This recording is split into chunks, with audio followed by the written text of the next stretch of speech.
The other day, a video on YouTube caught my attention. It was called 5 Characters the MCU Needs to Add, and it was posted by Captain Midnight. Captain Midnight. I'll make sure there's a link to Captain Midnight's video down below. Anyway, in his video, Captain Midnight talked about the 5 characters from Marvel Comics he'd like to see added to the Marvel Cinematic Universe. Now, he restricted himself. He didn't want to include anything that's already been seen before, like from the Fantastic Four or the X-Men, although he did kind of break his rule a little bit by including Silver Surfer. I'm going to do the same thing, except I'm going to tighten it up even more. I'm going to talk about the 5 characters I'd like to see added to the MCU, but these are going to be characters that we have not seen on screen yet. So this is going to take out everything that's been in the actual MCU. This is going to exclude anything that's been seen in any of the pre-MCU Spider-Man films or Blade or any of Sony's films or anything like that.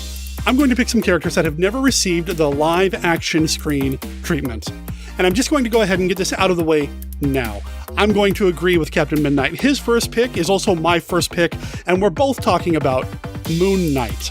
I've heard people refer to Moon Knight as a Marvel Batman knockoff, but Moon Knight is so much more than that. Mark Spector is a unique character in superhero-dom. He's got such a fascinating background, mental state. I mean, this could be a character that would allow you to tell stories that aren't just about superheroes doing superhero things, but you could really get into like the mental health issues and what's going on inside his head. Now, I'm also going to agree with a lot of the people that commented on Captain Midnight's video.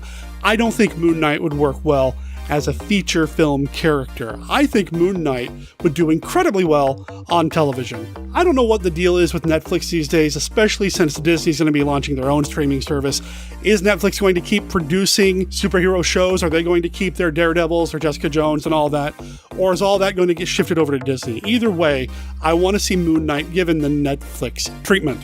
Moon Knight is a vicious character. The Egyptian god of vengeance is wrapped up in that character's background and origin. He does not mess around. And if you go back and read certain runs of his books, I mean, even when he turned up in something like West Coast Avengers back in the 80s, it was crazy. The things that he was doing, it feels a lot more at home in the Netflix universe than, say, the MCU big screen. Another character I'd like to see adapted for the MCU, and I don't mind seeing him on the big screen, although I don't know if enough people know this character or enjoy this character enough to warrant him having his own film, so you might need to rope him into some sort of team book. I'm talking about Jack of Hearts. Jack of Hearts is my absolute favorite Marvel character.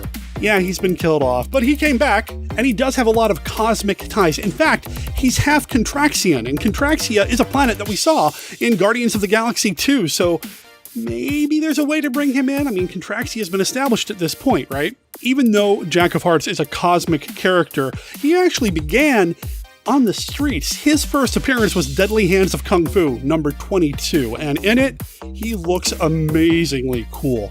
Over the years, Jack Heart's look has changed quite a bit, and then gone back to what it used to be, but there's just something about the visual look of Jack of Hearts that I dig. In fact, since he started in Deadly Hands of Kung Fu and hung out with people like White Tiger, you know, you could put him in a Netflix series and then shoot him up in outer space. I don't know, I'm just kind of pipe dreaming here, but I love my Jack of Hearts.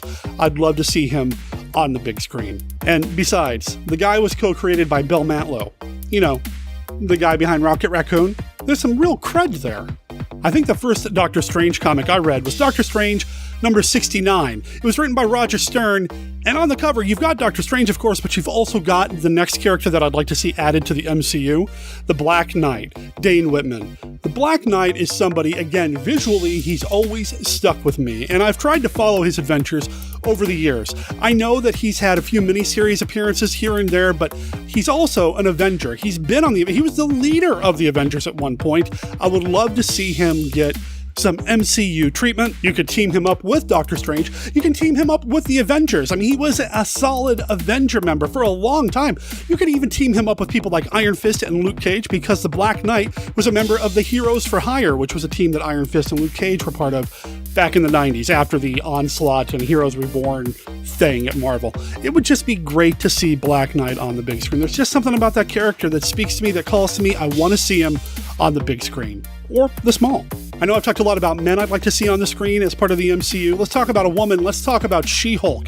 You know, she was also a Heroes for Hire. She was also an Avenger. She was a member of the Fantastic Four at one point. I would love to see She-Hulk on the screen. I think she could handle her own film, and it would really allow us to deal with some more legal type storylines that we kind of danced around a little bit in Daredevil, but with She-Hulk, you could really get into it because she's also a lawyer. Plus, you've got the connection to the Incredible Hulk, to Bruce Banner, and you could really play up the difference between Hulk and She-Hulk, the control that the characters have over their superhero persona, their hulked out versions. You could really kind of play that up as well. I think it'd be a lot of fun. Plus, She-Hulk has the potential to be a funny character. She-Hulk was breaking the fourth wall before Deadpool did. Not saying that I want to have a Deadpool-style She-Hulk, but I think you could have some levity mixed into a really cool superhero, maybe even legal story. Before I give my last pick, I want to do an honorable mention here. I don't think Captain Midnight did this, but I'd like to give one. And this is less about a character I'd like to see adapted to the MCU and more about a concept or maybe a team added to the MCU. And this would be the team, the Darkhold Redeemers. I don't know if they ever really called themselves that, but this was the group that was featured in the comic book Darkhold, Pages from the Book of Sins. This was also in the 90s, and it was part of the family of comics that included things like Night Stalkers and Morbius the Living Vampire and the two Ghost Rider books at the time. Darkhold was a bizarre book, and honestly, I didn't enjoy it at first. It took me a little while to kind of get used to the art style in the book, but it turns out this is one of my favorite books from this period of time. I've always liked mixing my magic with my superheroes. Supernatural superheroes, I'm all in. I want to see that. And Darkhold, Pages from the Book of Sin gave us that. I know that the Darkhold has turned up in Agents of S.H.I.E.L.D., so maybe this is a cheat, but I want to see this concept expanded upon. I want to see more of it. You listening to me, Marvel? All right, back to my actual pick. My final pick is another supernatural flavored character, and I know there's no way this character would ever show up in any form that he's appeared in the comics. There's no way Disney would take a chance with a character that calls himself the Son of Satan. I'm talking about Damon Hellstrom. I love Damon Hellstrom. I have always enjoyed this character when he turns up. Oh man, I mean, I'm getting goosebumps literally right now talking about this guy. I loved everything that he's been in. I love it when he hangs out with the Defenders. I loved it when he had his own book back in the 90s. There's just something about this guy. There's something about mixing this ultra bad supernatural with a character who ultimately is doing some good. Ultimately, kind of a roundabout way. There's just something really unique about this guy, and that Marvel created a character that appeared in a book titled Son of Satan is just mind-blowing. There's no way that would happen today, especially with Disney in charge of everything. And hey, Patsy Walker turned up on Jessica Jones, and she's got a connection to Damien Hellstrom as well, so there's that. You know, I wanted to include characters like Brother Voodoo on this list, or maybe even the Marvel version of Dracula, that sort of thing. But I don't think Marvel and Disney really is ready to dive into something like Brother Voodoo. I mean, I love Brother Voodoo. One of my favorite characters, again, mixing supernatural and the superhero thing. But it has some roots in a religious tradition and a cultural tradition that does get exploited on the screen and can bring some controversy potentially. Also, with Dracula, I just don't see Marvel doing that without Universal getting a little upset. Not that Universal owns the character of Dracula, but over the years, Universal has been known to get a little touchy when people start doing things with the Dracula and Frankenstein. Despite the fact those characters originally are in the public domain, Universal owns the rights to their versions of the characters, and you don't want to see somebody else using their versions in their own stories without Universal giving the okay. But it would be kind of cool, and it was very formative for me as somebody who read comic books growing up. My very first issue of Fantastic Four featured The Thing, She-Hulk, the Venom symbiote in a couple of pages, and Frankenstein's monster. That was my first exposure to the Fantastic Four.